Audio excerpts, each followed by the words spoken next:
మన ఇల్లు మన అద్దం లాంటిదంటారు. అంటే అది కేవలం 4 గోడలు, ఓ పైకప్పు మాత్రమే కాదనమాట. అది మన ఫైనాన్సెస్, మన మెంటల్ పీస్, మన రిలేషన్షిప్స్ ఇలా అన్నింటినీ ప్రభావితం చేసే ఒక శక్తి. సో, ఈరోజు మనం మన ఇంటి వాతావరణం మన లైఫ్ మీద ఎలాంటి ఎఫెక్ట్ చూపిస్తుందో చూద్దాం. అది ప్రాచీన విజ్ఞానం అండ్ మోడర్న్ సైన్స్, ఈ 2 యాంగిల్స్ నుంచి. రోజంతా కష్టపడి ఇంటికి రాగానే హమ్మయ్యా అని ఊపిరి పీల్చుకోవాలని ఎవరికి అనిపించదు చెప్పండి. కానీ కొన్నిసార్లు ఏమవుతుందంటే అలా జరగదు. ఇంట్లోకి అడుగు పెట్టామో లేదో ఏదో తెలియని బరువు, అలసట మనల్ని చుట్టేస్తాయి. అసలు మనకు రెస్ట్ ఇవ్వాల్సిన చోటే మన ఎనర్జీ మొత్తం డ్రైన్ అయిపోతున్నట్టు అనిపిస్తుందా? అయితే దాని వెనుక కొన్ని స్ట్రాంగ్ రీజన్స్ ఉండే ఛాన్స్ ఉంది. అసలు మన ఇంట్లో ఏదో తేడాగా ఉందని కొన్ని సైన్స్ మనకు ముందే కనిపిస్తుంటాయి. అందులో మొదటిది, ఎంత సంపాదించినా సరే డబ్బు చేతిలో నిలవకపోవడం.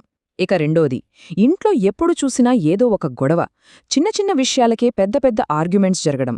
అంతేకాదు, ఏదైనా పని మొదలు పెడితే అది అస్సలు పూర్తి కాదు, మధ్యలోనే ఆగిపోతుంది.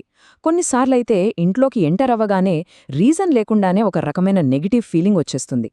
ఇంకా ఇంట్లో వస్తువులు తరచుగా పగిలిపోవడం, పాడైపోవడం ఎప్పుడైనా గమనించారా? ఇవన్నీ మన ఇంట్లో నెగటివ్ ఎనర్జీ పేరుకుపోయిందని చెప్పే సంకేతాలు కావచ్చు. ఓకే, సో ఈ విశ్లేషణలో మనం ఏం చూడబోతున్నామంటే, ఫస్ట్ ఈ నెగటివ్ సైన్స్ గురించి చూద్దాం. తర్వాత దీనికి వాస్తు ఏం చెబుతోంది, సైన్స్ ఏం చెబుతోందో తెలుసుకుందాం. ఆ తర్వాత మన ఇంటిని మళ్లీ పాజిటివ్ ఎనర్జీతో నింపడానికి ఏం చెయ్యాలో కూడా చర్చిద్దాం. రైట్, ముందుగా మన ప్రాచీన విజ్ఞానం ఏం చెబుతుందో చూద్దాం. వేల ఏళ్ల చరిత్ర ఉన్న వాస్తుశాస్త్రం ప్రకారం ఇంట్లో ఇలాంటి నెగటివ్ సిచ్యువేషన్స్కి కారణం ఏంటంటే ఎనర్జీ ఫ్లో బ్లాక్ అవడమేనట. అసలు దీని వెనుకున్న థియరీ ఏంటో కొంచెం డీటెయిల్డ్గా అర్థం చేసుకుందాం. చూడండి, వాస్తుశాస్త్రం అంటే జస్ట్ కొన్ని కన్స్ట్రక్షన్ రూల్స్ కాదు. అది మన ప్రకృతిలోని పంచభూతాలు, అంటే భూమి, నీరు, అగ్ని, గాలి, ఆకాశం, ఈ ఎనర్జీస్ అన్నిటినీ మన ఇంట్లో బ్యాలెన్స్ చేసే ఒక సైన్స్. ఈ బ్యాలెన్స్ గనక కరెక్ట్గా కుదిరిందంటే అప్పుడు ఇంట్లోకి పాజిటివ్ ఎనర్జీ ఫ్లో అయి ప్రశాంతత, శ్రేయస్సు అవే వస్తాయని వాస్తు చెప్తుంది. వాస్తు ఎక్స్పర్ట్స్ ఏం చెప్తారంటే, ఇంట్లో ఉండే ప్రతి వస్తువుకి ఒక ఎనర్జీ ఉంటుంది.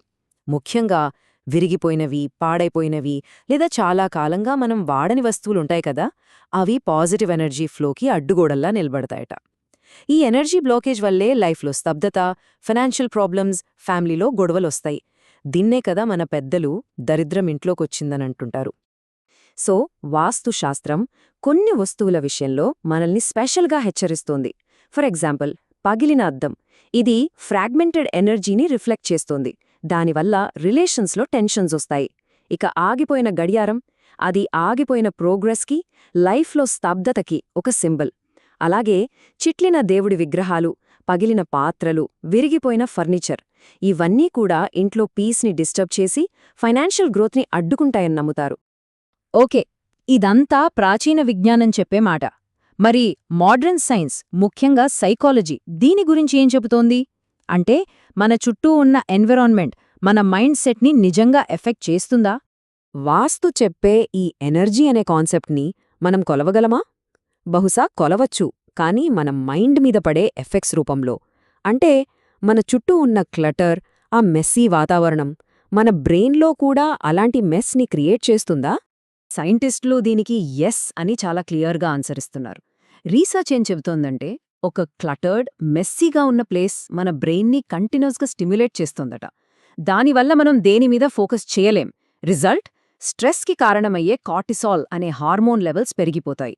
దానివల్ల యాంగ్జైటీ, అలసట వస్తాయి. అదే ఒక క్లీన్, ఆర్గనైజ్డ్ ప్లేస్ అనుకోండి, అది మన బ్రెయిన్కి రెస్ట్ ఇస్తుంది, మన థాట్స్లో క్లారిటీని, మన పనిలో ప్రొడక్టివిటీని పెంచుతుంది. చూసారా, ఇక్కడే ఈ 2 దారులు ఒకే చోట కలుస్తున్నాయి. వాస్తుశాస్త్రం దేన్నైతే బ్లాక్డ్ ఎనర్జీ అంటుందో, మోడర్న్ సైన్స్ దాన్నే మెంటల్ స్ట్రెస్కి కారణమయ్యే ఎన్వైర్మెంట్ అంటోంది. అంటే పేరు ఏదైనా, రీజన్ ఒకటే, పనికిరాని, పాడైన వస్తువులతో నిండిన క్లటర్. సో సొల్యూషన్కి ఫస్ట్ స్టెప్ కూడా ఒక్కటే, ఫిజికల్ క్లీనింగ్. ఈ ప్రాసెస్ని ఒక సింపుల్ 3 స్టెప్ గైడ్తో స్టార్ట్ చేయొచ్చు. స్టెప్ 1, ఇంట్లో పగిలిపోయినవి, పని చేయనివి, ఇలాంటి ఐటమ్స్ అన్నిటినీ గుర్తించి పక్కన పెట్టేయండి. స్టెప్ 2, చాలా కాలంగా వాడకుండా పక్కన పడేసిన పాత వస్తువుల్ని ఇంట్లోంచి తీసేయండి. ఇక స్టెప్ 3, మిగిలిన ప్రతి వస్తువుకి ఒక పర్టిక్యులర్ ప్లేస్ కేటాయించి ఇంటిని నీట్గా ఆర్గనైజ్ చేసుకోండి. ఈ ప్రాసెస్ ఇంట్లో స్పేస్ని మాత్రమే కాదు, మనసులో కూడా ఒక కొత్త ప్రశాంతతను నింపుతుంది. ఓకే, నెగటివిటీని తీసేయడం అనేది ఫస్ట్ స్టెప్ మాత్రమే. ఇప్పుడు ఆ ఖాళీ అయిన ప్లేస్లోకి పాజిటివిటీని ఇన్వైట్ చేయాలి. అప్పుడే మన ఇంటి అట్మాస్ఫియర్ నిజంగా మారుతుంది.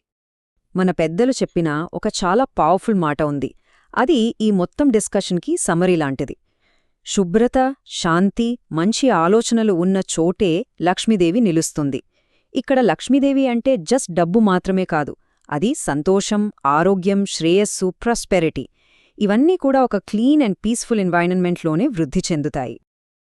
అలాంటి ఒక పాజిటివ్ అట్మాస్ఫియర్ క్రియేట్ చేయడానికి కొన్ని సింపుల్ ప్రాక్టీసెస్ ఉన్నాయి. ప్రతిరోజూ ఇంటిని క్లీన్గా ఉంచుకోవడం, ఉదయం సాయంత్రం దీపం వెలిగించడం, ఇంట్లో మంచి ఫ్రెష్ ఫ్లవర్స్ లేదా న్యాచురల్ ఫ్రెగ్రెన్సెస్ వాడటం. ఇవి చాలా చిన్న పనులే అనిపించచ్చు, కానీ ఇంటి వాతావరణాన్ని మొత్తం మార్చేస్తాయి.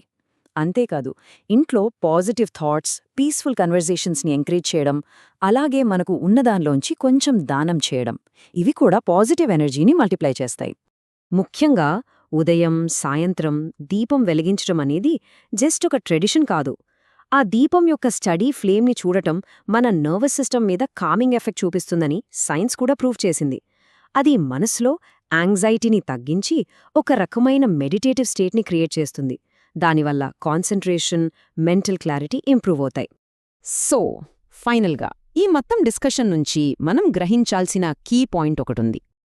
చూడండి, పేర్లు వేరు కావచ్చు, మనం దీన్ని వాస్తు ప్రకారం ఎనర్జీ ఫ్లోని సరిచేయడమనొచ్చు, లేదా లక్ష్మీదేవిని ఇంట్లోకి ఇన్వైట్ చేయడమని నమ్మొచ్చు, లేదంటే మోడర్న్ సైన్స్ లాగా ఒక మెంటలీ హెల్తీ స్పేస్ని క్రియేట్ చేయడం అనుకోవచ్చు.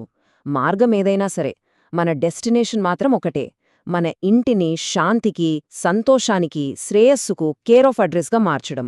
అది మన గ్రోత్కి సపోర్ట్ చేసే ఒక పవిత్రమైన ఆశ్రయం అవ్వాలి. అయితే ఒక ప్రశ్నతో ఈ విశ్లేషణను ముగిద్దాం. ఇంట్లోకి ఒక కొత్త ఎనర్జీని, కొత్త అవకాశాలను ఆహ్వానించడానికి ఈరోజు మనం తీసి పక్కన పెట్టబోయే ఆ ఒక్క పాత వస్తువు ఏది? ఈ ఒక్క చిన్న అడుగే ఒక పెద్ద పాజిటివ్ చేంజ్కి ఫస్ట్ స్టెప్ కావచ్చు.